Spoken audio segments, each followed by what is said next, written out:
Hey guys, in this video, I'll guide you through how to connect GoDaddy domain to WordPress.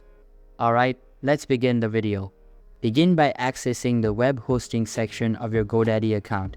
Locate and click on Manage. Next, find and click on cPanel Admin located on the right side of the page. This action will direct you to the cPanel dashboard. Scroll down to locate and click on the WordPress option. You'll be directed to the WordPress installation page where you'll see the selected domain. The directory field is optional. Leave it blank to install WordPress in the root directory. Confirm the current WordPress version, select your preferred language, and decide whether to enable automatic updates for WordPress and plugins. Exercise caution when choosing WordPress plugins to avoid impacting your site's performance and security. You can also set up automatic updates for your WordPress theme and opt to enable backups. Next, set up your administrator account by entering a username, password, and email address. Optionally, configure a tagline for your site.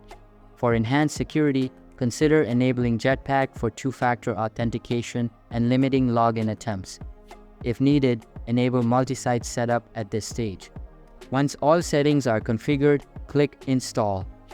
The installation process will commence.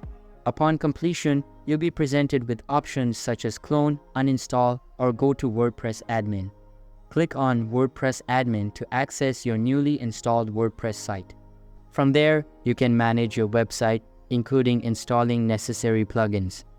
This is the process for installing WordPress on your GoDaddy hosting account. So that's basically how to connect GoDaddy domain to WordPress. So that's all for this video. If you find it helpful, consider subscribing and giving this big thumbs up. And I'll catch you in the next one. Thanks.